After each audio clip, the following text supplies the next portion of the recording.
This evening we're going to be looking at the acid-alkaline balance. Now if you've ever had a swimming pool, you test the water every morning, because if the water goes to acid, the pipes corrode. And if the water goes to alkaline, algae grows on the pipes. And the hydroponic gardener, he's constantly testing the water that the roots of the plants are sitting in, because if the water goes to acid, the little roots burn, and if the water goes to alkaline, he doesn't get the speed of uptake of minerals out of the water and into the plant. So just as it's important in the swimming pool, and just as it's important in gardening, it's also important in the body. So what I'm going to begin with is I'm going to show you the acid-alkaline scale. It's called the pH scale.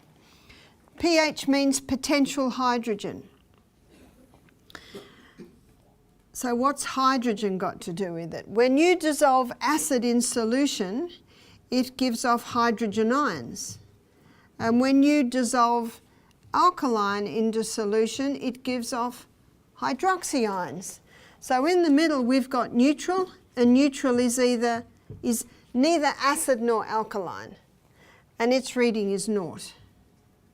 And up this end we've got 14, delete all that. Up here is 0. Up 7 is neutral and 14 is alkaline. Blood has a reading on the pH scale, and blood's reading is between 7.34 and 7.5. And 7.4.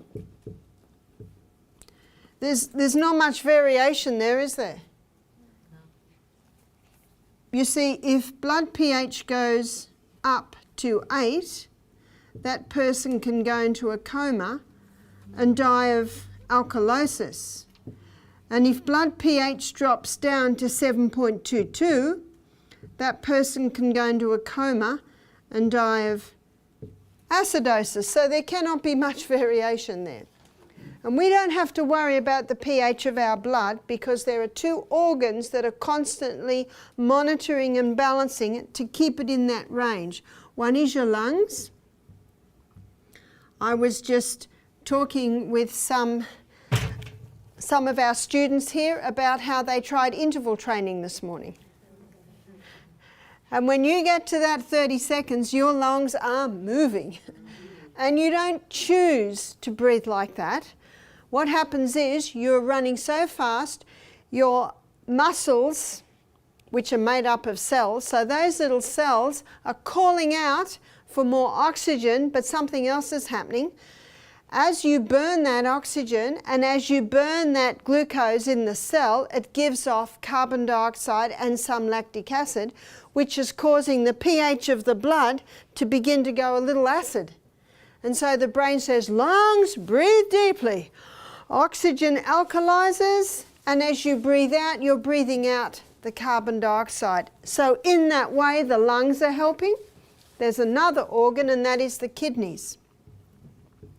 Now the kidneys do it in quite a fascinating way. To show you how the kidneys are balancing the pH of your blood, we're going to go to the smallest component of the kidneys, which is the little filtering unit. So the blood comes in, it goes through those little filtering units, and then the filtrate comes out and weaves around these tubules. And here's the bladder where it is urinated out. So the blood comes in, weaves around the little filtering units, the filters, and then it weaves around the tubules. Now we each have approximately 1 million of those in one kidney, and we've got 2 kidneys, so that's about 2 million. So looking at the kidney, all those little filtering units are all on the edge, and then these tubules basically weave down like this into the ureter. There's the ureter from the other kidney into the bladder, and the urethra is where we urinate it out. Now in a 24-hour period, these little filtering units filter 1,800 litres of blood. Now we don't have that much blood. Every 2 minutes, 1.2 litres is being filtered, so there's a constant recycling. or recirculating, I should say. Out of that 1800 litres of blood, 180 litres of filtrate is filtered out. But we don't urinate out 180 litres, do we? Otherwise you'd be leaving this room every 5 minutes. We filter out approximately 1.5 litres in a day. So where's the other approximately 160? There's a reabsorption here. And you can see by the illustration I gave you here, this reabsorption, the little tubule areas, they take up quite a large part of the kidney. So let me show you how it happens. Let's say the blood is getting a little too acid. It is here that extra acid is dropped into the tubules to be urinated out. But let's say the pH of the blood is getting too alkaline. Well, it is here that extra acid is pulled out of the tubules back into the blood. So every 2 minutes, 1.2 litres is being filtered, constantly being monitored and as well balanced. So we don't have to worry about the pH of our blood because our lungs and their kidneys are doing a very good job. By the way, it is in this reabsorption area here where sodium and water levels are monitored and balanced. It is here also where blood pressure is balanced. That's why someone who has kidney problems, often on dialysis, they will also have blood pressure problems. So look after your kidneys. They not only filter your blood, they play a major role in what's called homeostasis, which is balancing the body. So, yeah? So what happens if you're seeing blood in your urine? That could be a few things. If you're seeing blood in your urine. Blood in your urine could be a little bit of damage in the tubules. And the only way you'll know what to do is try a few things and see what stops the blood in the urine. Cayenne pepper can stop it. And then you've got to make an assessment. Are you drinking enough water? Are your kidneys warm enough? Are you taking foods that are irritating to the kidneys? And today we're going to look at the acid-alkaline balance in relation to the food that we eat. And when you see that, you'll get a bit of an idea of what does irritate the kidneys. Now, the pH of the blood cannot change, as you see, but the pH at the cell can change. The cellular level of the pH cellular level should be approximately 6.5. That's very slightly acid, and there is a reason for that. The most acidic substance is sulfuric acid, and sulfuric acid travels at the speed of light. The most alkaline mineral is calcium, and on the scale of speed, calcium doesn't even move. So can you see that the hydroponic gardener, he also aims for about this 6.5. In fact, in the soil, the gardener aims for a 6.4. Very slightly acid, so the gardener gets the speed of uptake of minerals out of the plant, out of the water and into the plant, or out of the soil and into the plant. So with our cells down at the cellular level, we are going to be able to access more minerals when we have a pH cellular around that. How would you know? Well, you can get a bit of litmus paper and test your saliva and your urine, but don't test it early in the morning, it'll be acid because you've just gone through a detox overnight. The most accurate time would be probably about 2 hours after breakfast. Interesting to note that Coca-Cola has a very acid effect on the body. That's about 2.6. It's a killer. And this will shock you to know this, but some people drink it. It's true. Many are sick through ignorance. Now, I have drawn up the top here what's called the 8 laws of health. Basically, they're laws of common sense of what the body needs. And a breaking of those laws creates an acid environment, a keeping of those laws alkaline. So pure air is alkalizing to the body. If a person's breathing in mouldy air, bad air, chemical air, can create an acid environment. Too much sun, no sun, both create an acid environment. Just the right amount alkalizes. Temperance. Now basically what temperance means is not taking anything into the body that will harm it and taking in moderation the good things. So what are the things that harm the body? Alcohol, cigarettes, caffeines, refined sugars, drugs, chemicals, moles. They all create an acid environment. Rest. Too much sleep, not enough sleep creates an acid environment. Exercise. Too much exercise, not enough exercise. Many Americans and Australians don't exercise enough. Both create an acid environment. Just the right amount alkalizes. In a minute I'm going to show you the foods that create an acid environment and the foods that create an alkaline environment. Water. Water alkalizes. I've yet to meet the person that drinks too much water. Most people don't drink enough. Dr. Christopher, he said, here's a sign to see if you're drinking too much water. Put your head on the side and if the water falls out your ears, you're drinking too much. In other words, it's almost impossible to drink too much water. There is the story of a lady who died from drinking too much water. She drank 35 litres, so that's 35 quarts without urinating. So, warning, don't drink 35 quarts without urinating. Got that? Common sense isn't very common today, is it? Yes? What's your opinion on the ionized water? Ionized water, we'll have a look at that in a minute. The 8th law is trust in divine power. When a person is stressed out, worried, anxious, it creates an acid condition.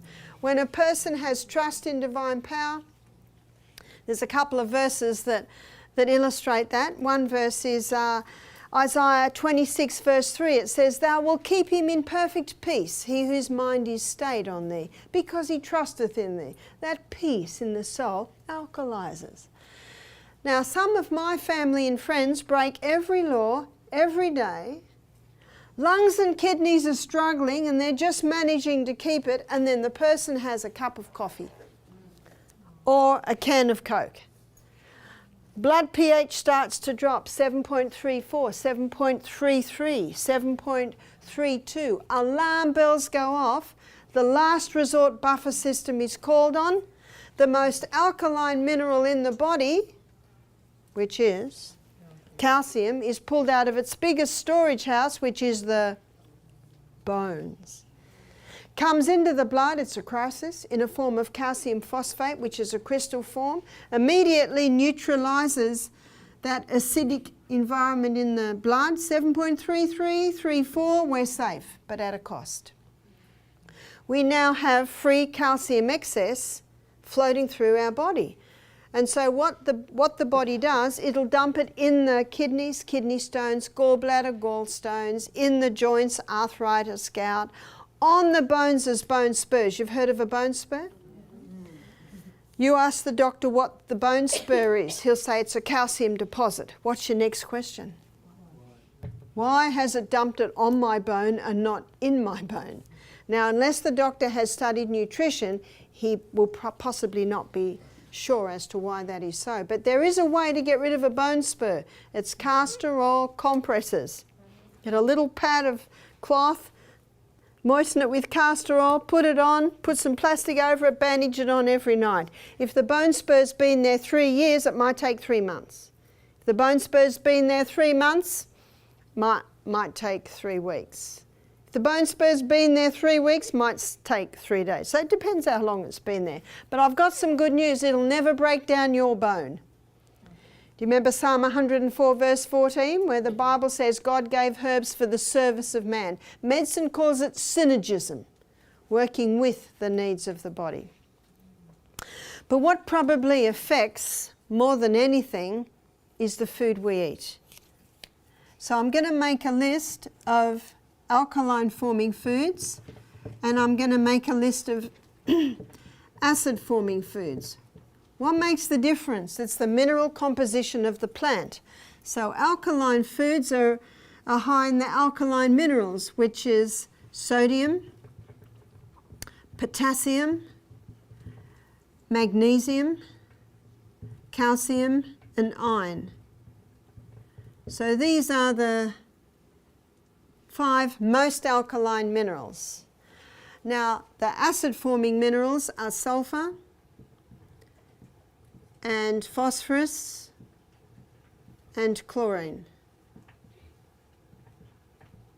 And these foods here are high in these minerals.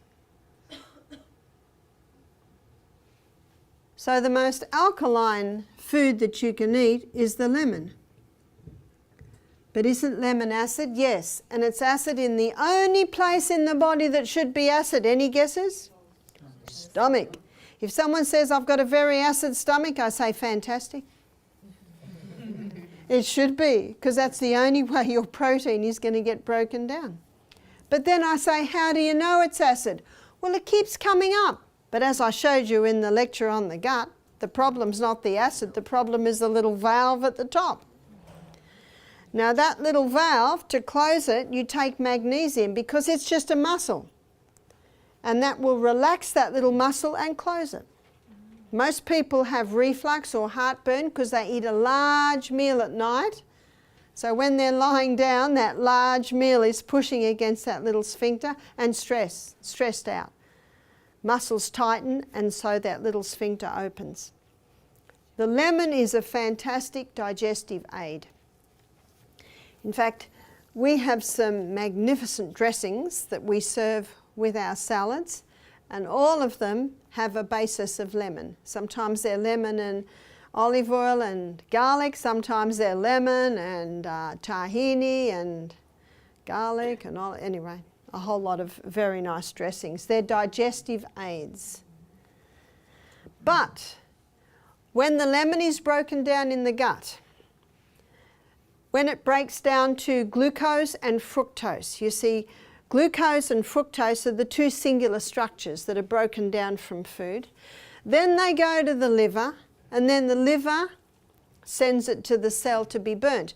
But in the gut, the minerals are separated from the glucose, and they come straight away in, and what they do is they create an alkaline environment in the cell.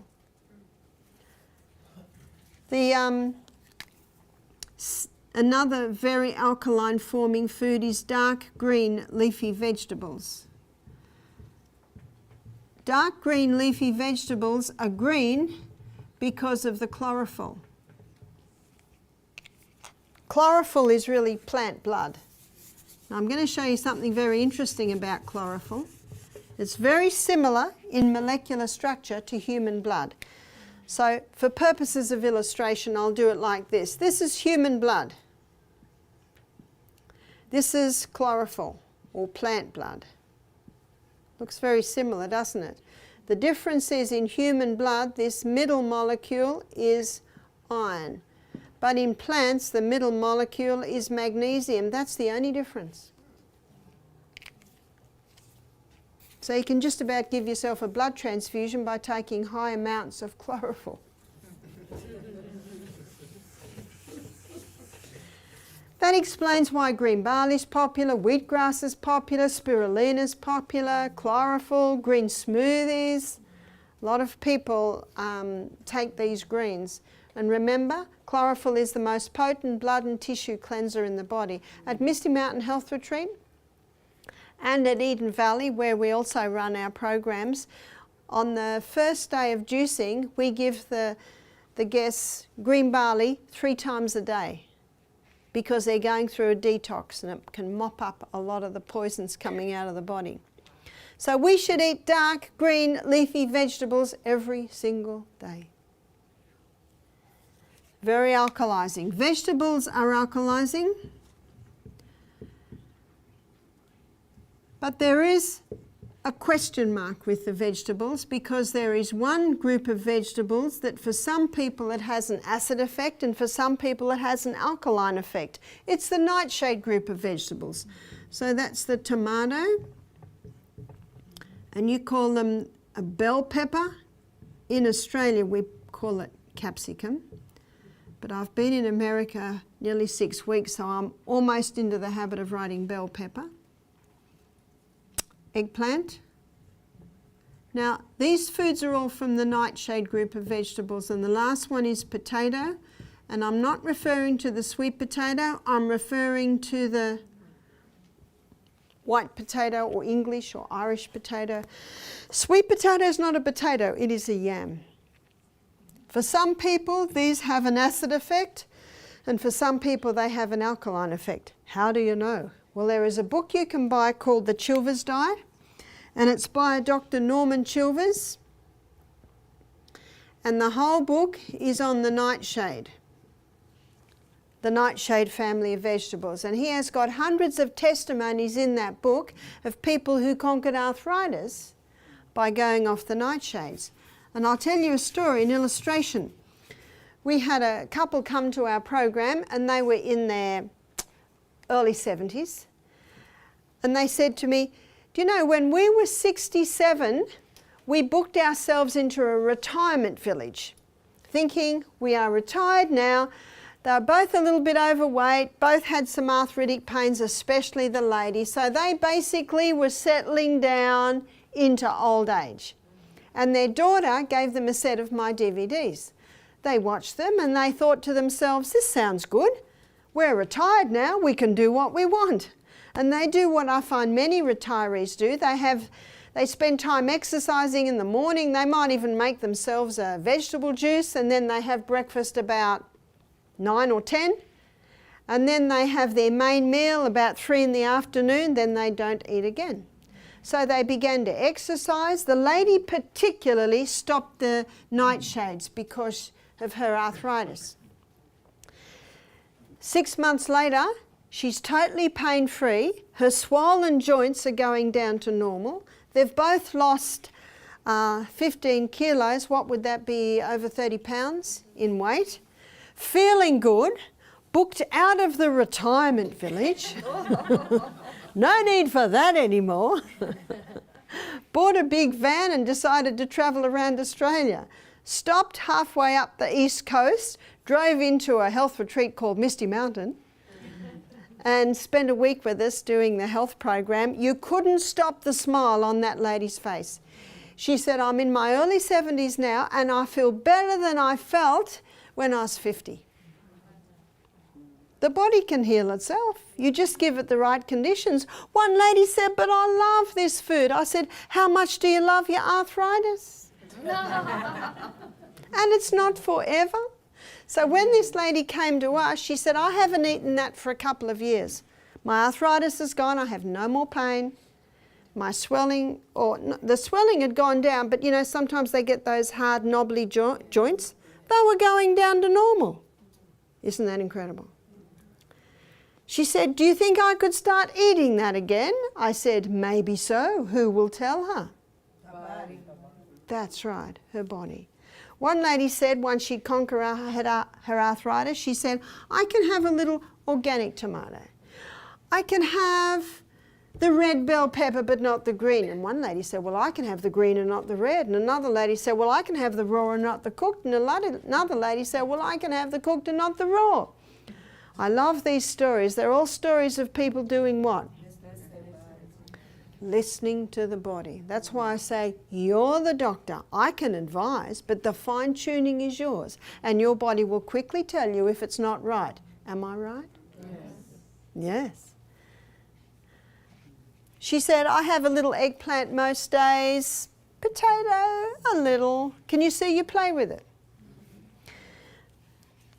Your body can tell you what nobody can tell you. Your body can tell you what 10 professors can't tell you.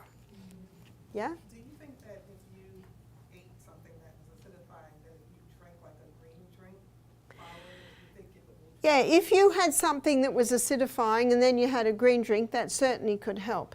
But remember, these are alkaline forming in the body. When the minerals are split from the food and into the cell, they bring about an alkaline environment in the tissues. When you cook tomato with olive oil, because I think they go the nicest together, something's released that is not available in the raw tomato, and that's lycopene. Did you know that raw foods will deliver what cooked won't? And did you know that cooked food will deliver what raw won't? So I myself, I aim for 50 raw, 50 cooked. If someone's 400 pound, they can handle all raw for several months. But if I have all raw, oh, my husband complains that I'm getting too thin. Can you see, you got to play with this. You got to play with this. So when you cook tomato, and I think olive oil goes the nicest, lycopene's released. Lycopene is a potent antioxidant, and it can reduce the inflammation of the prostate gland. So every man over the age of 40 should have a cooked tomato and olive oil dish maybe 3 times a week. That's easy. Yes? What about purple potatoes and potatoes with red skin? Well, all your white potatoes are much of a muchness. So there might be a slight variations, but they are a totally different vegetable compared to the yam. It's like for diabetics, the potato is high in the glycemic index, but the sweet potato is not. So what will it be for you? I cannot tell you, but your body can tell you. If you enjoy that food, you don't have arthritis, and it doesn't repeat on you all afternoon, I would endeavour to say you get a tick. But at our health retreat, we don't serve it because we do find maybe 15–20% of our guests can't handle it, so we don't serve it. But we say to our guests, if it sits well and you like it and you've got no arthritis, of course you can eat it. Now, if you have arthritis and you can't handle it at the moment, you may be able to handle it in a year or 2. So you keep testing. Fruit has a question mark, and the reason fruit has a question mark is that if someone has a yeast presence in their body, how would they know they had a yeast presence? Well, some of the most common symptoms are sinus problems, rashes, eczemas, psoriasis, but the tongue should be pink from the tip to the back. If someone has a yeast presence and they're eating a high fruit diet, the sugar in the fruit will feed the yeast. It's not fussy. It'll take any form of sweetener. And as it feeds on the sugar in the fruit, it gives off acetic acid. It gives off lactic acid. It gives off uric acid. And it gives off alcohol. So you can see by this that yeast feathers its nest. What do I mean by that? Well, yeast thrives in a cellular pH of 5.5. This is where fungus or yeast thrives. This is also where cancer thrives. And there's a lot of research today linking cancer and fungus together. You just Google it, put cancer fungus in together, and you'll get a whole lot of information. So can you see what fruit does? If you've got a yeast presence, it can feather its nest.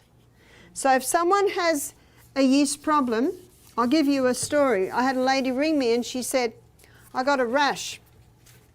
It's just slowly spreading down my whole body. She said, I went to the doctor, took cortisone, stops it, but a week later it comes back worse.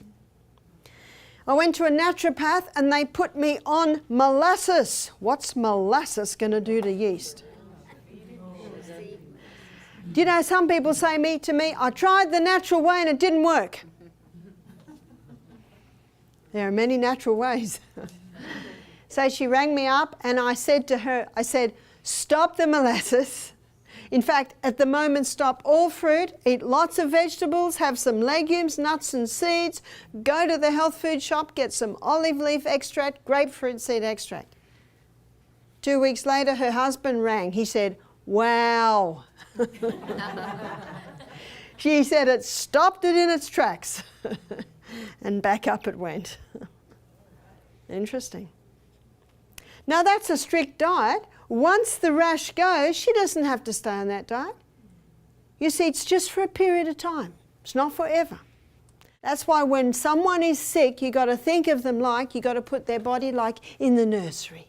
You handle it a certain way. And as they heal, then you can relax off a bit. If you relax off too soon, what will the body say? Not yet, not yet. Okay, okay. That's why you're the doctor. A lady came to me and she said, I've got rheumatoid arthritis. She said, I've been on very heavy medication.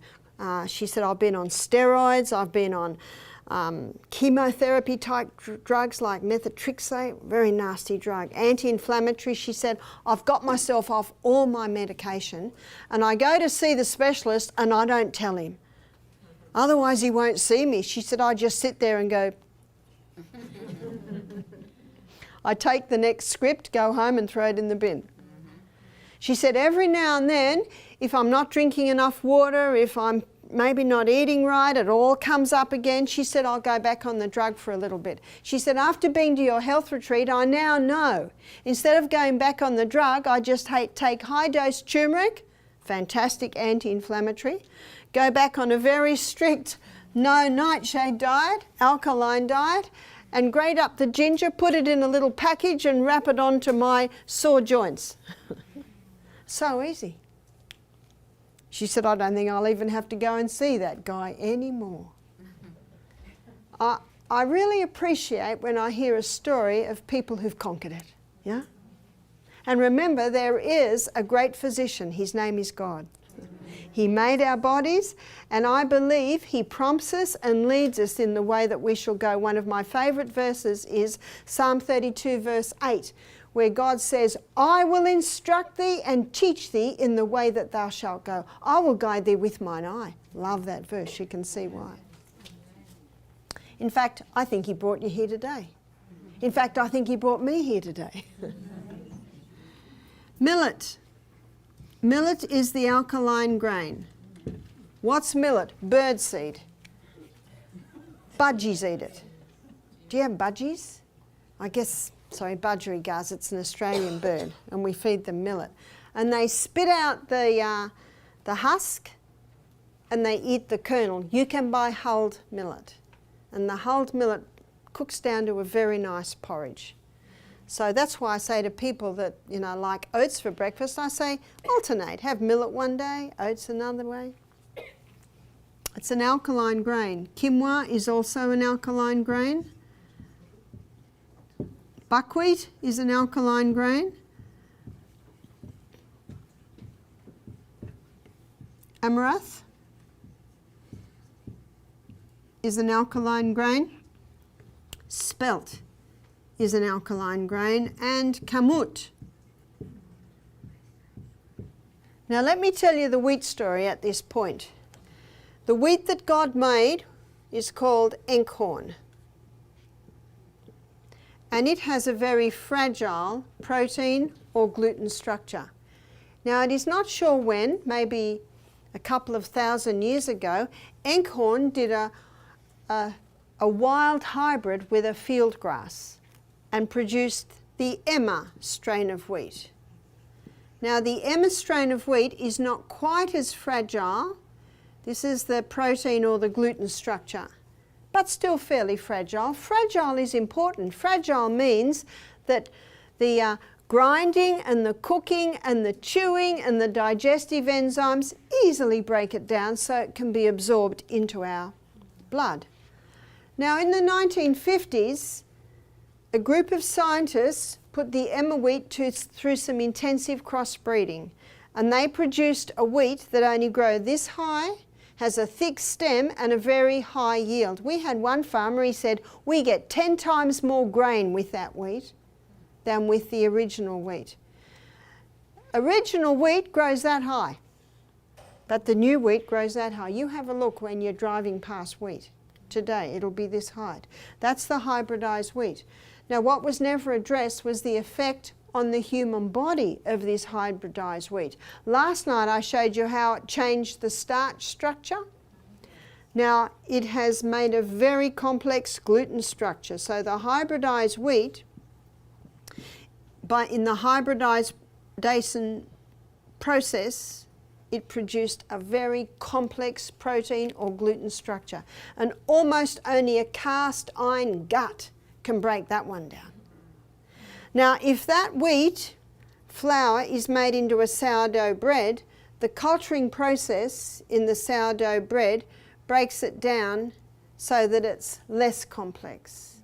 Now, spelt and kamut are wild hybrids of the emmer wheat, so they still have that fairly fragile structure. And if you make spelt flour into a sourdough bread, it can bring that structure back to the original Enkhorn structure. Isn't that interesting? Traditionally, all bread was made with the sourdough method. It's a cultured method. Yes?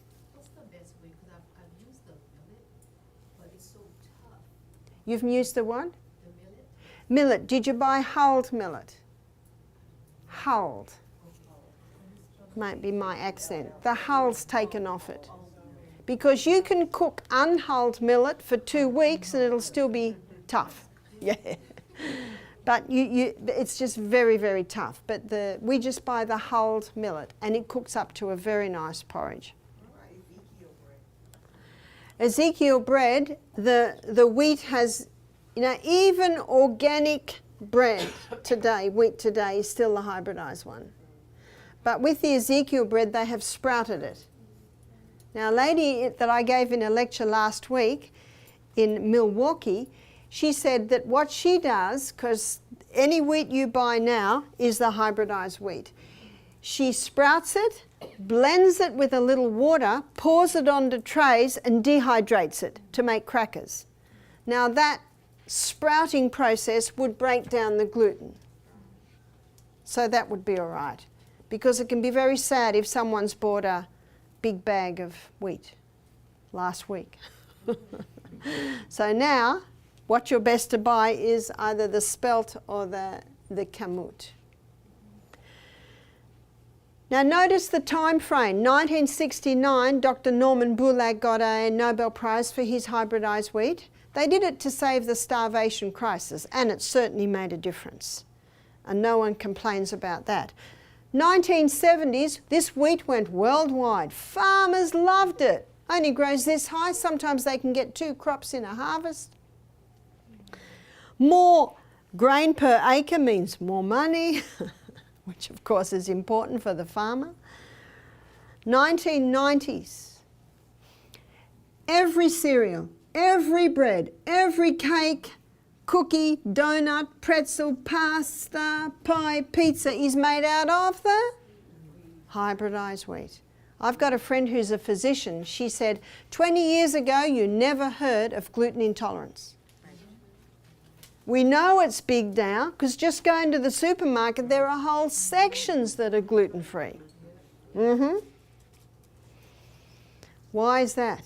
It's because of this hybridized wheat, but it's because of something else. Babies are being fed food too young. You see, the first teeth we get is 4 here, 4 there. They're called milk teeth. That's all babies should have, milk. But it's taste time. When I was at my son's place, my little granddaughter, Sophia, 9 months old, crawls up to me. I'm eating my breakfast, big bowl of cut up fruit and nuts and seeds. And what does she want to do? Be with me. My daughter-in-law and son used to hide the food because she only has 3 teeth. I sit her on my knee, I get a grape, and I just nibble the skin off the top and I put it into her hand. And of course, in her hand it's like that.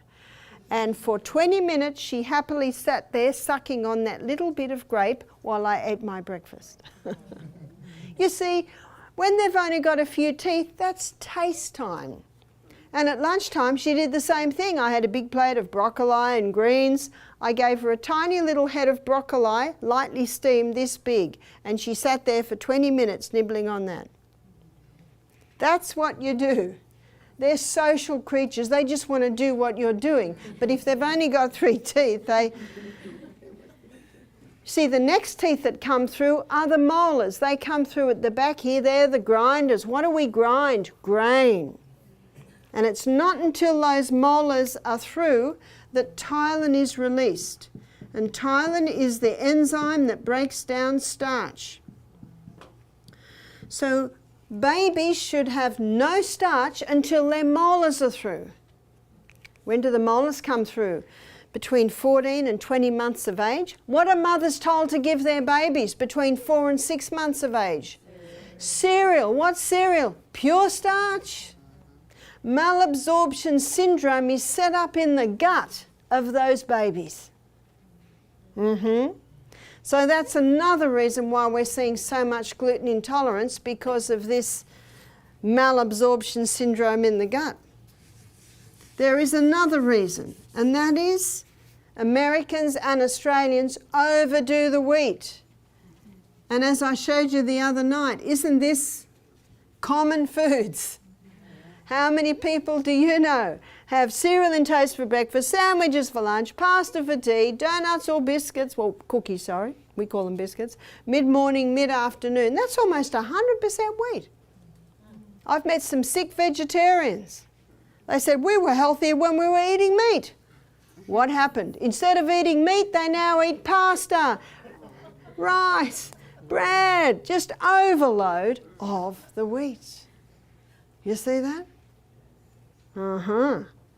So it's overdoing this hybridized wheat, being fed food too young as babies. Do you know it's only a recent phenomenon? 100 years ago, they didn't give babies food.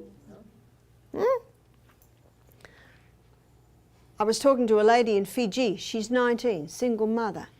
Beautiful little 5-month-old baby. Roly-poly, smiley, fat, healthy. She came to me one day because we were with her a few days. She said, my baby cried all night. So my detective hat goes on. Why?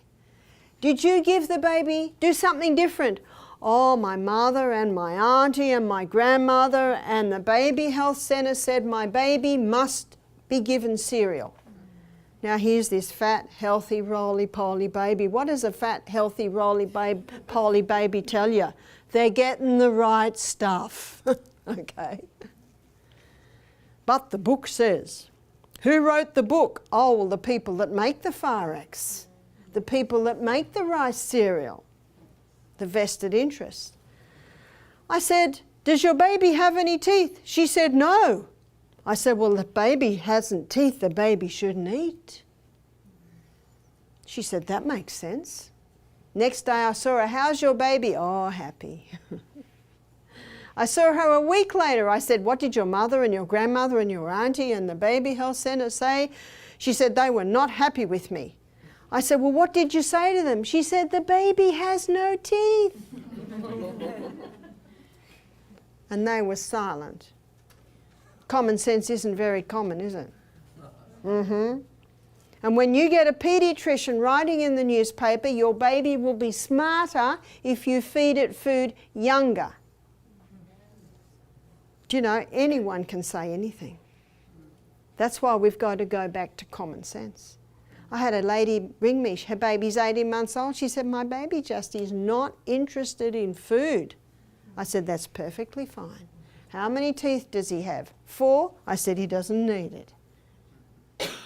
Until the teeth are full through, isn't that common sense? The baby's main food should be milk.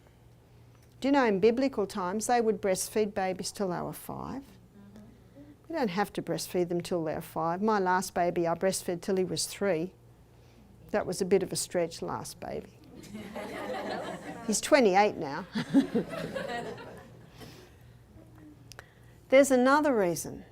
In Australia and America, most wheat is grown in superphosphate. Superphosphate in the soil kills off the microbes, blocks the minerals being able to get into the plant, and so the plant is deficient in the basic coenzymes required to digest it. There's more. When the gut hasn't got the proper lining, all those nice bacteria, it can't break it down properly. So no wonder we are seeing so much gluten intolerance. What are the most common signs of a gluten intolerance? I'll give you the most common because there are many. The 2 most common are brain fog and bloating. And how many people do we know have that? And so many people just live with it because they think it's normal. lima beans and lentils and soybeans. These are the most alkaline legumes. Soy is only a problem if it's been genetically modified and grown with herbicides, insecticides. Nuts. Almonds are called the king of all nuts, and they deserve the title because they're the most alkaline nut, and they're the highest nut in protein, highest in calcium, highest in iron. Excellent nut. That's a nut I eat every day. And Brazil nuts. Brazil nuts are phenomenally high in selenium. They've got about 10 times the selenium of any other plant. And your thyroid gland requires selenium to convert iodine into thyroxine. So, and let me tell you something else about selenium.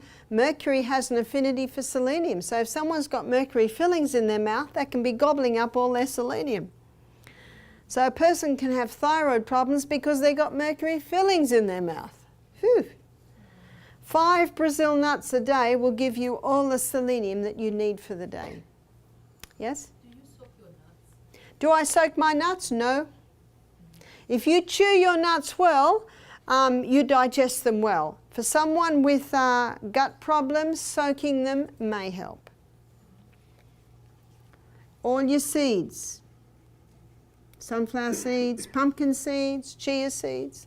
The most acid-forming substance, sorry, I cannot bring myself to call it a food, is sugar. And I'm referring to the pure crystallized acid that's been extracted from the sugarcane plant. It's one of the most dangerous substances ever to be introduced to the human frame. It is pure acid. The hybridized wheat, the hybridization of the wheat created more of these acid-forming minerals. Meat, when meat breaks down in the human body, especially at the cellular level, it gives off a lot of sulfur. Let me show you. I'll give you an illustration of meat and dairy here. Here is a glass of cow's milk. It is high in protein and it is also high in calcium. But all animal protein is very dirty burning fuel. Only 58% is burnt as fuel. So that leaves a 42% waste, and that is a sulfur waste. So the body now uses the most alkaline mineral to negate it, which is the calcium. You know how much calcium is left for us after drinking a glass of milk? None. And if a person has a glass of milk and a steak, there's not enough calcium in the milk to negate the sulfur residue from the steak, and so now the calcium is taken out of the bones.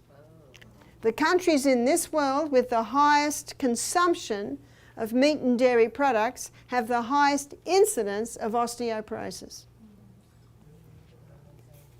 So that meat gives off a very sulfur waste, a high sulfur waste. Aged cheese. What's the blue in the blue vein cheese?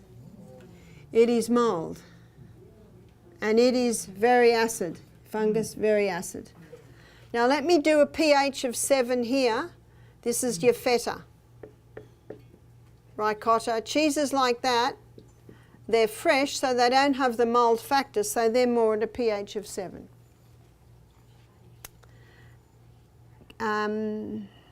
Caffeine is acid forming. Alcohol is not a food, but it creates an acid environment. Tobacco is not a food, but it creates an acid environment.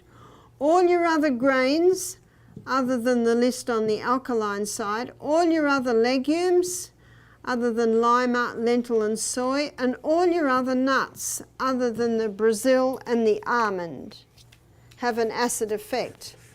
Now to maintain this 6.5 environment at the cellular level, we need to be taking 20 to 30% acid forming foods from this section here.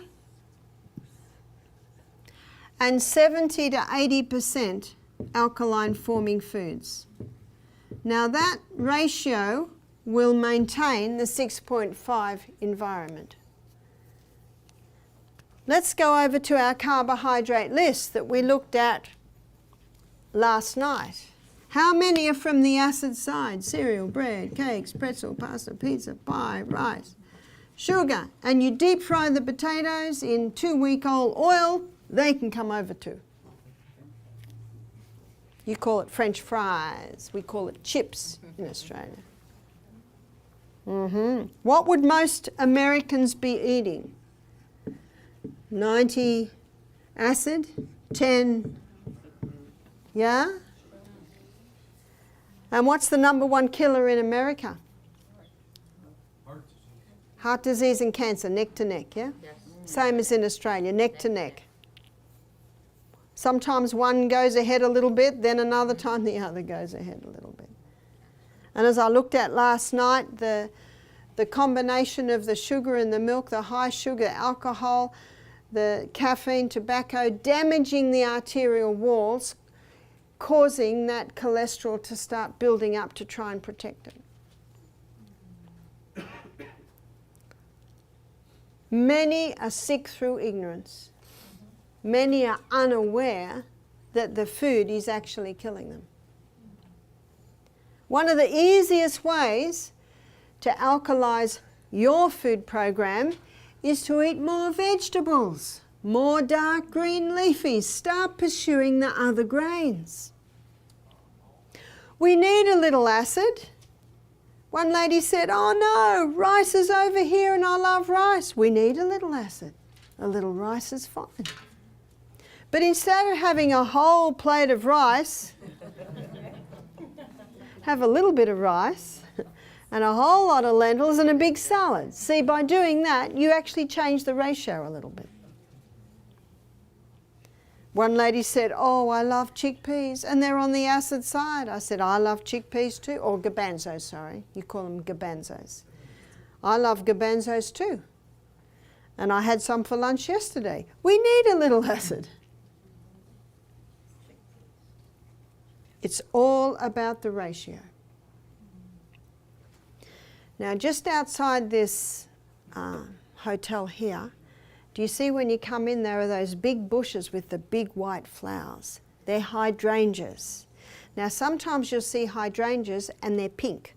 Sometimes they're a dark, hot magenta pink. Sometimes they're purple. Sometimes they're blue. It's not different types of hydrangea. The gardener plays with the pH of the soil because different pHs bring out different colours in the flowers. I don't know quite what they've done to get the white. With the broccoli? Pardon? Some broccolis are different colors. No, they're different types of plants. It's only with the hydrangea. Now, just as the gardener plays with the pH of the soil to get different coloured flowers, you can play with the pH of your cell to get different health, sickness effects in your body. As I said, one of the easiest ways is to go more to this section there. And yes, have a little bit from this section here. That's the easiest way to do it. Is there a way to test what your alkalinity is? Is there a way to test what your alkalinity is? You can get litmus paper. I think you can just buy it from the chemist and you can put it in your saliva or your urine. But again, do it 2 hours after breakfast is probably the best time. And if at first it's a little acid, don't be concerned because you've just gone over to this diet, your body will start detoxing a bit. I actually never test mine. But what I do is I aim for a 20 to 30, 70, 80 diet. And I know that if I do that, drink my water, go to bed early, remember those 8 laws of health are also affecting it, I know that it will be the ratio that I want it to be. I never say never. I personally don't do supplements, but organic fruits and vegetables have a far higher mineral content because they use the microbes in the soil. It's the microbes in the soil that break down the heavy metals and minerals and put them into the plant. In fact, the food that's the highest minerals is stinging nettle. You don't have to chew on it. You can cook it. And remember, when you cook food, you don't lose your minerals. The only time you lose your minerals is if you throw the water away that you cooked them in, because the minerals go into the water. And at Misty Mountain Health Retreat, at the end of the day, our guests have a steam bath where they sit and have a big sweat. And then when they finish the steam bath, they come into our health centre and we have a big pot of broth. Now we cook a whole lot of vegetables in the broth pot and put stinging nettle in too, and then we strain it and they drink that. And they're replacing the minerals they just lost in the big sweat. And we also put the Celtic salt in there that has 82 minerals. Yes? What is that word you just said? Stinging nettle? Yeah. Yeah, it's a weed. You can't buy it, but you'll know that if you touch it, it'll sting.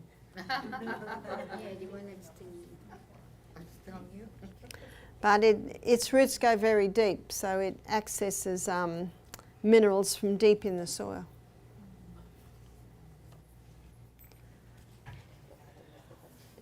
Just when we needed it, water. Somebody mentioned about ionized water.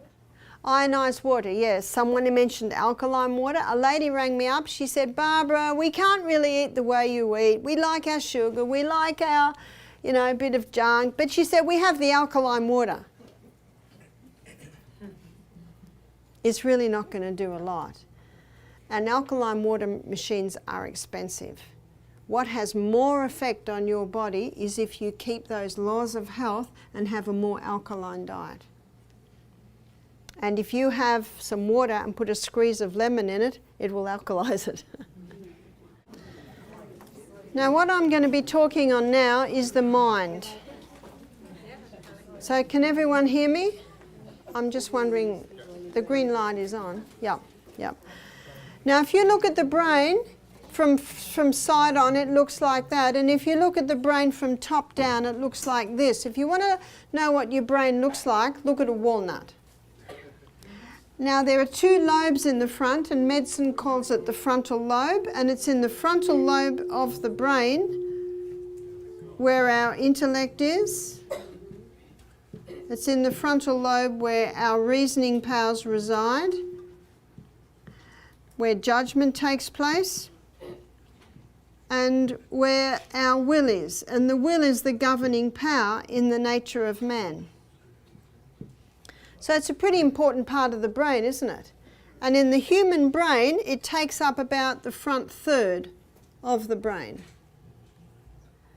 And this frontal lobe is fully developed at the age of 30. And you will find in many cultures, young men weren't given positions of responsibility until the age of 30. We go to the oldest history book we've had, which is the Bible, and you'll see Jesus didn't begin his ministry until the age of 30. It is in the frontal lobe part of the brain where our foresight is, where self-control is, where our organisation skills are. And the mind and the nerves gain tone and strength through the exercise of the will. So you can actually strengthen that part of your brain through the exercise of the will. And so tomorrow, when you're tempted with a cup of coffee or a candy, and you say, no thank you, do you know what that does? You've just strengthened your frontal lobe.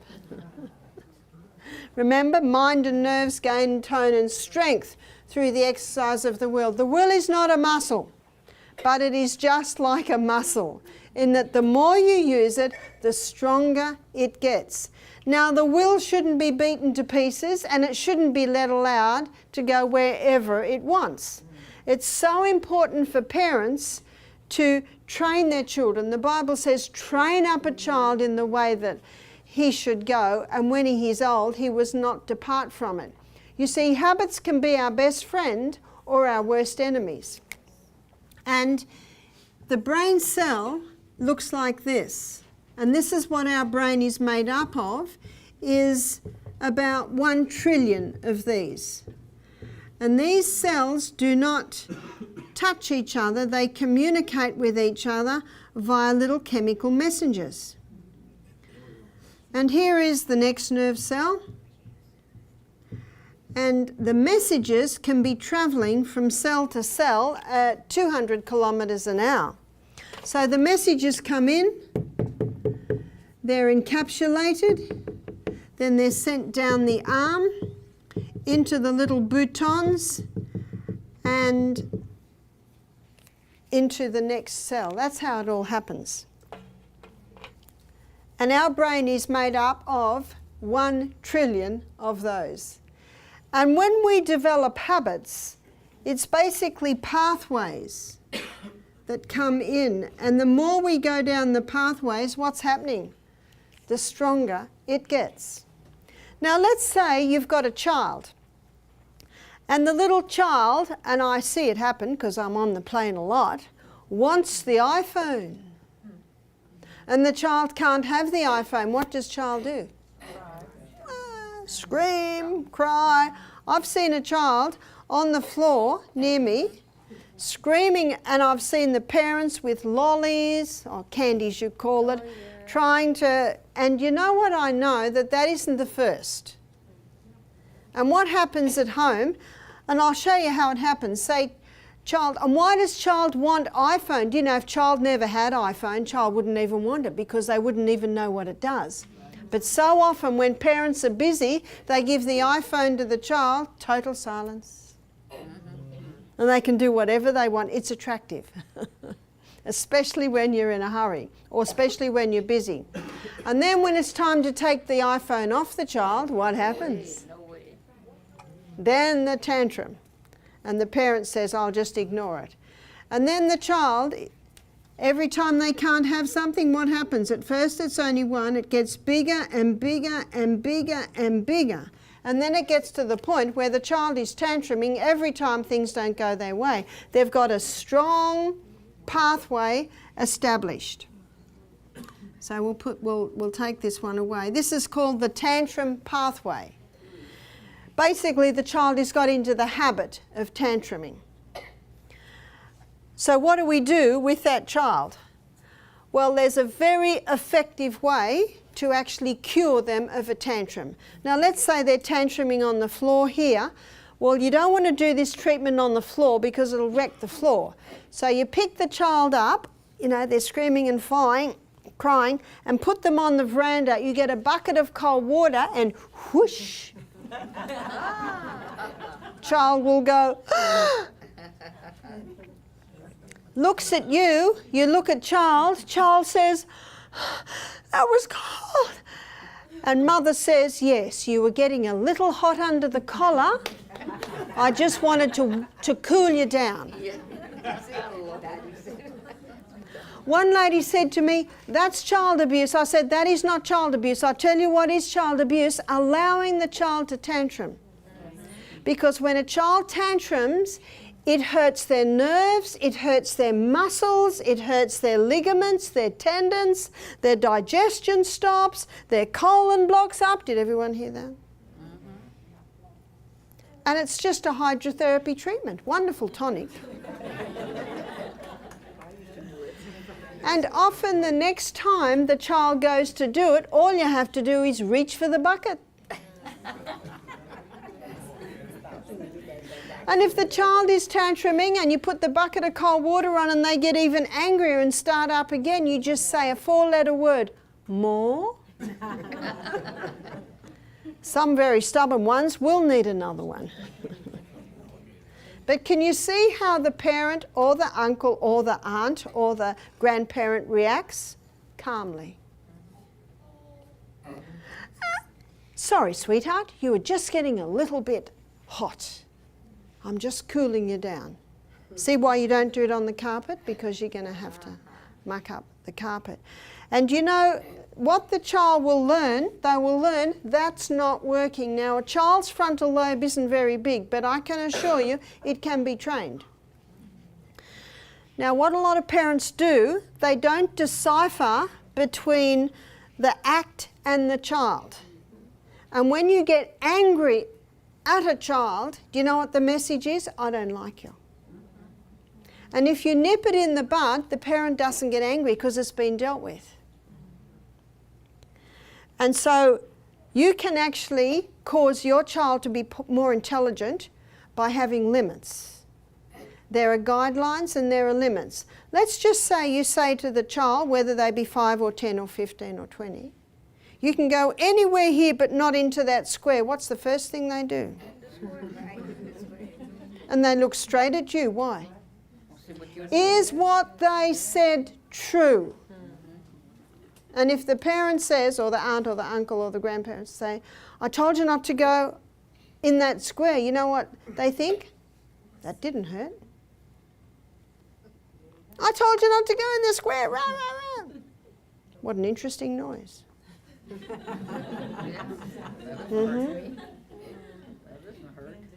the square. Whack, whack, whack. That is the worst. The only time a child should never be struck in anger. That is the only time it will make them angry. And the Bible says, parents, don't stir up anger in your children. You know what stirs up anger in children? Injustice. Now, if the child is told that if they step over there, they'll get a whack, and they step over and they get a whack, they know they deserve it. Because they stepped over the line and they were told. And you know what the parent says? I'm so sorry you've chosen the whack. Whack.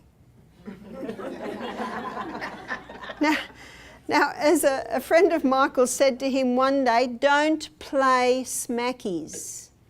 You know what playing smackies is? Right. If it doesn't hurt, there's no use doing it. So, in some children, their frontal lobes develop quite quickly, quite strongly and quite well because there's limits in the home. And the next time the child comes near that square, they really want to go in that square, but they remember that last time it hurt. And I tell you what, if that square was full of stinging nettles, they would never go in there again. It's as simple as that. They want to go in there, last time it hurt, so they control themselves. I don't want that again. and they don't go there. It's actually very simple, and most parents don't start young enough. See, my son Peter, 10 months old, he's feeding. He's just got some teeth.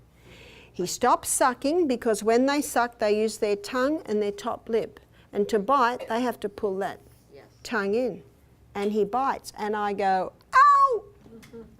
Baby thinks, oh, what an interesting sound. I quickly sit him on the floor and leave the room immediately, very swiftly.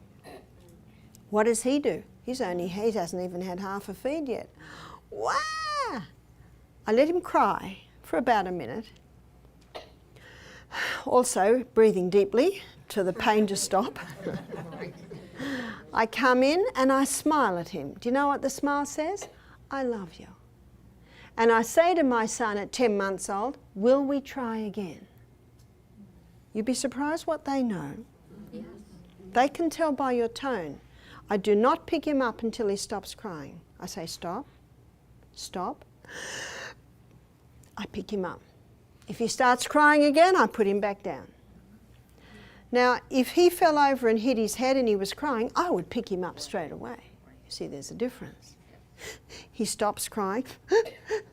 I'm smiling. What does the smile say? I love you. What did me putting him down and walking away tell him? The behaviour is unacceptable. He starts to feed. I smile. He's my 5th child. So I'm drawn away to something else that another child is asking me. And I notice he stops sucking. And I know he cannot bite unless he stops sucking, pulls tongue in and bites. He stops sucking. I quickly put my head around and go, yes.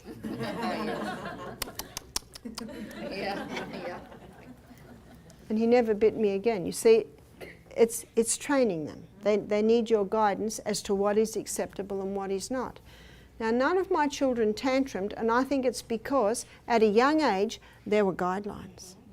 There were rules. And if they're started early enough, they quickly know by your look and your tone of voice what they can and what they cannot do. And one lady said to me, oh, you must spoil your grandchildren. And I didn't answer her because I knew she wouldn't like my answer. She asked me again. I said, no. What does spoil mean? Ruin something beautiful. Now, when Michael and I get home on the 1st of July, on the 3rd of July, we will have our 3 little grandsons with us for 1 week, and they love coming to Grandma and Pa's house for the holidays. And you know, there are strict rules in my home. We have never, ever had to smack or discipline these little boys because my son, he's very strict. And they know their guidelines and they're very happy boys. And one day I remember I said to little Sonny, Sonny, it's time to put your clothes on for the day, take your pyjamas up.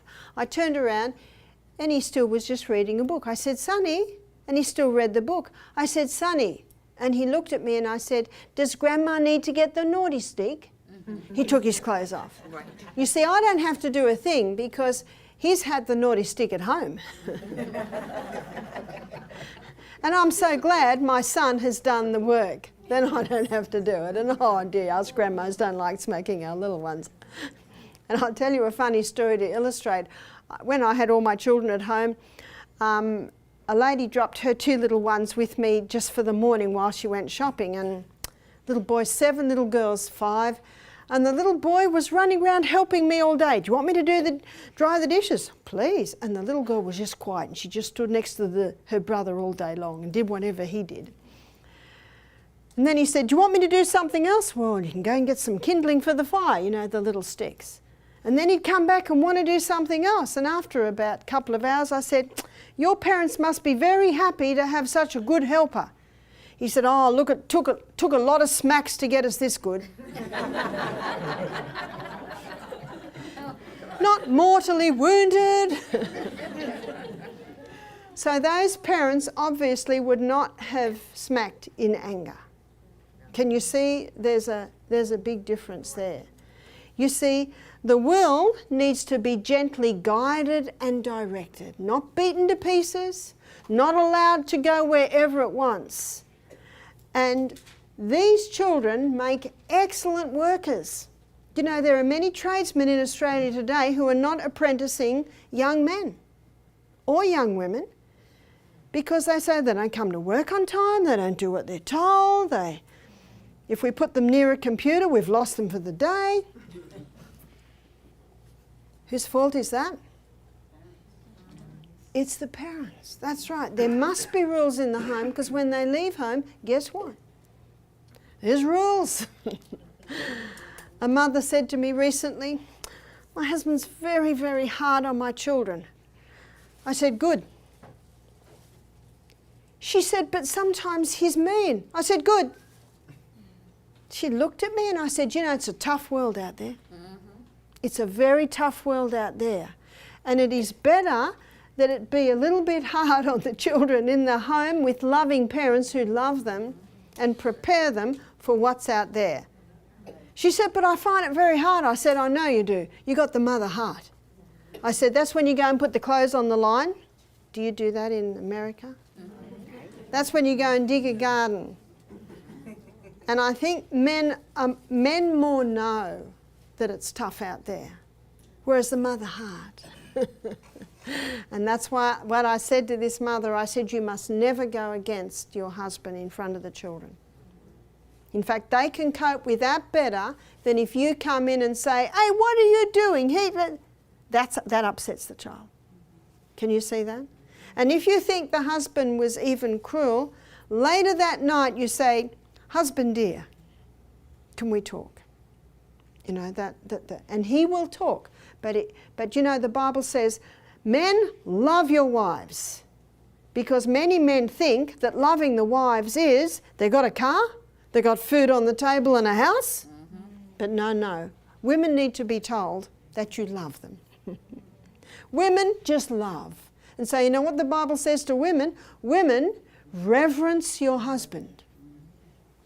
Respect your husband. That's what's very important to men. Michael and I are in the car one day. We're not long married. He said, I'm not sure where we are. And I said, let's ask someone. No way. He's the captain of the ship. And when I say that, I'm actually not trusting that he's in control. So if he ever says now, I'm not sure where we are. I just look out the window. Maybe I'm living.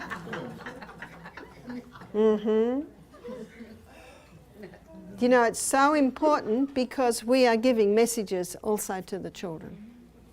So the frontal lobe is strengthened through the exercise of the will. And I might want to say, but Michael, this is ridiculous. You know, that man there, look, he lives here, he will not. No. Look out the window. Do you know what the proverb says? He that keepeth his mouth keepeth his life. But he that openeth wide his mouth shall have destruction. And another proverb says, the fool utters all his mind, but the wise man keeps it in till afterwards. And so I very quickly rewired my brain when I realised that my husband appreciated me just letting him drive the car. Now, if I'm in a habit of telling him what to do and that's the pathway, I can actually change my pathway. Because you know, you never nag because it never does any good. And if I'm in the habit of saying, but Michael, this man will... Stop. Just stop. And then every time I stop, I might have a pathway that insists that we ask that man or... If I stop and don't do that anymore and don't go down that pathway anymore, which I don't, that pathway becomes very small and I've got a new pathway that I just look out the window at the rose gardens or I knit. And now the last thing in my mind comes in is to say, let's ask someone.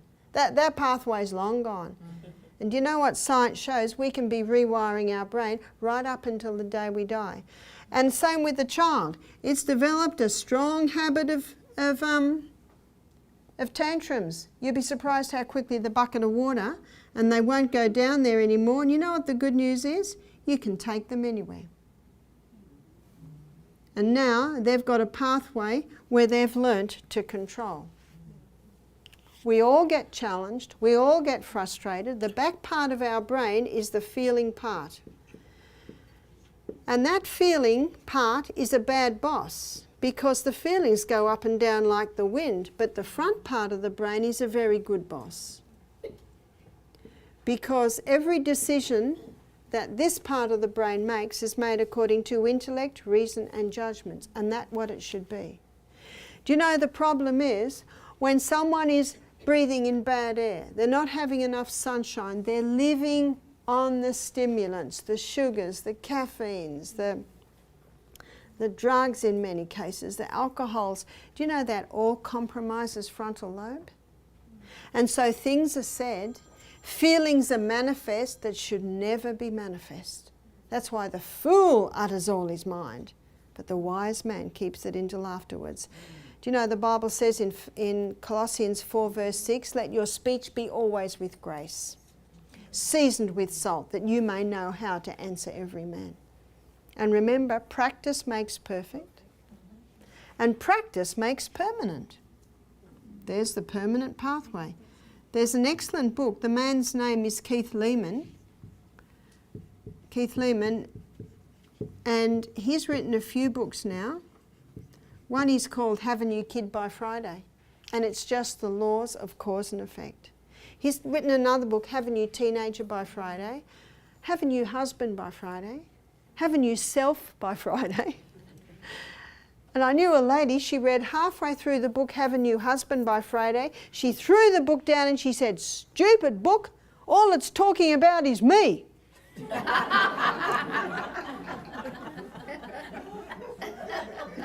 Actually, that's what it's all about, isn't it?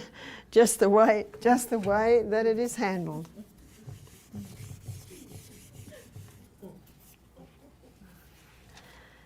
But the rewiring of the brain is an amazing process. It means that if you're in a bad habit, if you stop doing that habit, whether it's waking up every morning to a cup of coffee, and you start waking up every morning to a big drink of water and interval training, how long does it take before the new pathway is stronger than the old pathway? 21 days. That's only 3 weeks. In the space of our lifespan, that's not very long, is it? It's not very long at all. Do you know with children, training children under the age of 3, that old pathway disappears. After the age of 3, it is still there, but you know it can be such a light little pathway that's never visited that it's hardly known. You probably have heard that once an alcoholic stops drinking, he's only 1 drink away from being, because that pathway can be revived very quickly. But there's no need to ever go down the pathway. God gave us a wonderful thing when he gave us the power of choice. And that's why keeping those 8 laws of health, going to bed early, exercising, having adequate water, not taking any of the stimulants, it keeps this frontal lobe sparky, so we have the ability to make those intelligent decisions. Let me give you another illustration of a lady who was having panic attacks. And it had got to the point where she was panicking even when she heard a loud noise. Now it started with a little thing, but it got stronger and stronger and stronger until just about anything caused her to panic. Now what's the options of that? Medication. She went to the doctor. He said, you get panic attacks. What did that do to the pathway? That just made it even stronger. He said, you'll be on medication for the rest of your life. She went home. Her mother said, what did the doctor say? He said I get panic attacks. Bit more. He said, I'll be medication for the rest of my life. Can you see that? Then she came to our health retreat.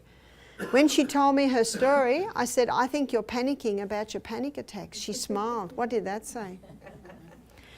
She said, it's almost as if I cannot do anything else. You see, it's the pathway of least resistance, that one. And that's the pathway we go down, isn't it? The pathway of least resistance. And you know, it's a good thing to challenge your pathways of least resistance. I was running up steps with my daughter last week near a lake. We were doing our interval training, and she kept yelling out, do the left, do the left. She was yelling to herself because her right foot kept trying to be the first one up. And she was trying to put her left foot. You see, just challenge yourself with the way that you do things. That keeps the brain sparky. God designed this brain that we can be rewiring till the day we die and learning new things till the day we die. So this lady that came to me with the panic attack, I said, I understand, but I said, I believe you'll be able to conquer your panic attacks. What did I do when I said that? I made another pathway. I said, I think eventually you'll be off your medication. There's another pathway. Did she like that? Oh, yes. Now, the hardest time will be when the first challenge happens to her. Because where is her feelings going to want to go? The easy way. So I said to her, this is what to do when the feeling comes. Laugh. She said, I will not feel like laughing. I said, you're absolutely right. You won't feel like laughing. But remember, feelings are a bad boss. Don't listen to them. They're like a wild horse. They need the reins on them. Whoa up. Whoa. What are your reins? That's your frontal lobe. Your frontal lobe is your reins. Your feelings and your thoughts will thread through that. And at that point, your frontal lobe can say, no, we're not going to say that. Or the frontal lobe can say, yeah, I think that'll work. It's split-second stuff, isn't it? One lady said, I got 2 voices in my brain. I said, we all have. And the one you listen to is the one that will win the fight. It's like when we wake up in the morning, oh, it's so nice and warm in this bed. I'll just lie a little longer. That's feelings. What does the boss say? The good boss. You should get up, you got a busy day, and you know if you exercise, you see the dialogue?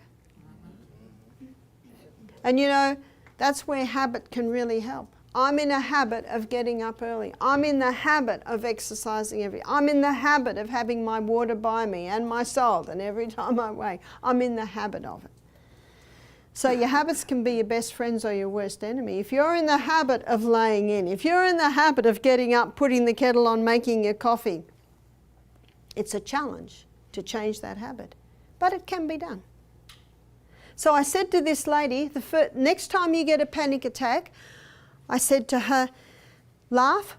I won't feel like laughing. Well, in Australia there are kookaburras. Have you heard the kookaburra? It goes, hoo, hoo, hoo, hoo, ha, ha, ha. That's the kookaburra. So in Australia I say, just pretend to be a kookaburra. Or you can just go ho, ho, ho, ho, ho, ho, ho, ho, ho. Get a crystal of Celtic salt, glass of water, your brain's a hydroelectric system. Put the kettle on, get the chamomile tea bag, pour the chamomile tea bag. Body's screaming. Don't take any notice of it. Got that? Don't take any notice of it. It's screaming at me. Just ignore it. That's your feelings. Just ignore it. Feelings aren't bad, but they're a bad boss. And in this situation, they are. Go outside, take some deep breaths, do some star jumps if you can, push-ups, can't do push-ups on the wall. Just do some stretches. Oxygen soothes the nerves. Sit down, have the chamomile tea. Usually by the end of that cup of tea, everything's settled down. Now, the first time that lady conquered her panic attack, how did she feel? Like a mighty conqueror. The next one's going to be difficult too, but it's going to get easier and easier and easier and easier, and it'll take approximately 21 days before her panic attack pathway is tiny and her conquering the panic attack pathway is her strong one. And eventually a stressful situation will arise and she won't even panic. Isn't that good news? I have seen so many people conquer their panic attacks by doing this. One girl said, "That's going to be really hard." I said, "That's right." That's right. That's right. And in life, the more effort we put in, the more we will get out of it. My daughter has a friend who's a violinist. She's a mother with little children. She wanted to join the orchestra in Tasmania. That's the little island at the bottom of Australia. It's a very fine orchestra. She was going for an audition. She practiced playing the violin 5 hours a day for 2 weeks before she went for the audition. She got the part. How much are you prepared to put into this? Huh? And isn't this even more important? This is our character, this is our life, this is our relationship. And you know, the people we are challenged with the most are usually the ones we're living with. Mm-hmm. And one of the things I love about my husband is he doesn't change. I've seen him talk to the mayor no different to the way he talks to his daughter or his grandkids. And there's not many people like that. And you know, in the local town, whenever they're going to have a meeting, and it's going to be a hot one, you know, the council against the Chamber of Commerce, they call Michael. They said, "We want you to chair it because you're the only one that won't get angry." Do you think he feels like getting angry? Do you think he's frustrated with some of these issues? They won't tar the roads, but they've got hundreds in offices. You know, 50 years ago, there were lots of people working on the roads and not many in offices. Yeah, it's frustrating. And they want to raise our taxes to do the roads. Anyway, that's a bit. So you can see that the townspeople were upset. So they get Michael to chair it because he doesn't get angry. And when the meeting had finished, the townspeople are there, the councillors are there and the mayor. Michael finishes it and goes straight over to the councillors, and the mayor smiles and shakes their hand. We are all challenged. But it is totally inappropriate to actually manifest it most of the time. But I'm upset, we'll go for a run. I'm frustrated, we'll have a cold shower. Dig a garden, there's no garden. We'll run around the block 3 times. But it's snowing, well, that'll really cool you off. It would be better that a mother ran outside in her nightie and ran round the block and her neighbours think she's crazy than she lose it with her children in the kitchen. what's important, and those children will remember.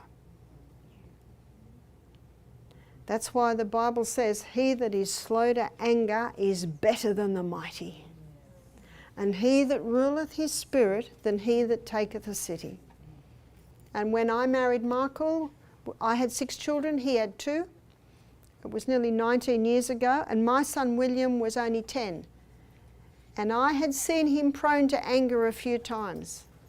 You know, he is not now, and it's nothing that was said or done, but he now had a father who was not prone to anger. We teach more by what we do and how we treat people than, yeah. And you can rewire your brain. Yes, it's difficult, but it gets easier. It's like when I first started to play the recorder, Michael would run out the door. But I've actually got a bit of a tune-up now. And we should be learning new things right up until the day we die. Many brains deteriorate because they stop being used. I love the story of the 90-year-old man who learned to play the piano, the 92-year-old man who graduated from law school. We should never stop learning. Now, we've got 1 trillion brain cells, and every time we learn something new, we develop another dendrite, another dendrite, another dendrite. And science shows us that the most powerful learning tools are learning a new instrument. Can you play a musical instrument? It's time to learn. One man said to me after hearing this lecture, he said, I'm a violinist, I'm 73. I put my most difficult pieces away. He said, I'm going to go home this afternoon and get them out. Do you know, the brain is like a muscle. The more you challenge it, the stronger it gets. So learning a musical instrument, learning a new language, memorizing Bible. That is powerful. Some people think I have a gift. I don't. It's just hard work. And it takes me about 21 days to get 1 verse in my brain. You might be quicker. But I just keep at it and at it. And if I read something that I think is very appropriate, like the mind and the nerves gain tone and strength through the exercise of the will. The power of the will, in many cases, is a potent soother of disease. I just memorized that out of a book because I thought I said it so well. But it takes me a long time. But once it's in there, it's in there. It's like you hear a beautiful pianist. They didn't start yesterday. Practice makes perfect, and practice makes permanent. So whenever I read something that I love, I'll memorize it. And whenever I see something I love and I want to memorize, I'll take a deep breath because this is going to take days. And I'll go over it again and again and again until eventually it is solid in my brain. Do you know, it's an exciting thing playing with your brain. Learning new things, developing new skills. And every time you learn something new, another dendrite. Do you know what science shows us? 1 nerve cell can develop 70,000 dendrites. Wow, the potential of this brain. You know, the tragedy is most people go through life never fully developing their brain, never accessing the power in that brain. Isn't that tragic? In fact, look at most people in their latter years, their brain's almost back to a child. 1,700 new cases of Alzheimer's being diagnosed every week in Australia. Brains that are just deteriorating. How tragic is that? Why are they deteriorating? Bad air, not enough sunshine. Your brain needs sunshine, it gets it through your eyes. Living on the stimulants, which compromise frontal lobe function. Not sleeping enough. There are hours that the brain recharges. That's between the hours of 10 p.m. and 3 a.m. every night. In winter, 9 and 2. Exercise. you're training for something more important than the Olympic Games, and that's life. And that's the latter years of your life. You've got to go into training. You've got to do that every single morning. Proper diet, which we looked at in our last lecture and we've been looking at this week. High fibre, generous proteins, healthy fats. The brain is the fattiest organ in the body. 70% of the membrane around the brain is fat. Is this fat-free diet one of the contributing factors to the Alzheimer's we're seeing? There are fats that the brain doesn't like, and they're the altered fats. And they're the fats from the animal that are usually laden with insecticides, pesticides, antibiotics. Coconut oil is a healer for the brain. And Dr. Bruce Fife, he has written 2 excellent books showing how you can heal brains with the coconut oil. His name's Fife, Dr. Bruce Fife. One is called Stop Alzheimer's Now, and he shows how you can heal neurodegeneration in adults, not just Alzheimer's, but Parkinson's, multiple sclerosis, dementia, Huntington's chorea, and his other book, Stop Autism Now, is about children's degeneration and how you can heal it with the coconut oil. And so the other oil that the brain cells love is the omega-3s. So that's found in your chia seed, your ground flax and your walnuts. I think God's got a sense of humour because the walnut looks like the brain and it's got the oils that the brain can use for that. So can you see there are physical things that strengthen the brain? But what also strengthens the brain is strengthening frontal lobe by keeping out anything that will compromise it and harm it and using it. And the most exciting thing to me about these 2 parts of the brain is that in the frontal lobe is where God communicates with man. In Isaiah 1:18, the Bible says, "Come, let us reason together." It's right there. God is not in every man. You would never say God was in Hitler, Mugabe, Stalin. No, no, no. No, he gave mankind choice. What a gamble. That would mean that some would choose not to, as for these cruel leaders that I've just quoted. Some say, look at these atrocities. Why didn't God step in? Because God is not a God of force. In Isaiah, it says, "Come, let us reason together." Dialogue. And in Revelation 3 verse 19, the Bible gives an illustration of God standing at the door and knocking. He says, "Behold, I stand at the door and knock. If any man hear my voice and open the door," who opens the door? We do. He said, "I will come in and sup with him and he with me." When someone knocks on your door, you have a choice, don't you? You can ignore it or you can open it. It's your door. So how do we open the door to let God in? And then he says, "And I will come in and sup with him and he with me." What does sup mean? Eat together. Isn't it nice to eat together? We dine together with friends. It's a lovely thing to do. It's a beautiful illustration of the intimacy with which God wants to know human beings. But he gives us a choice. He gives us a choice. And if some people choose not to, God cannot do anything about that.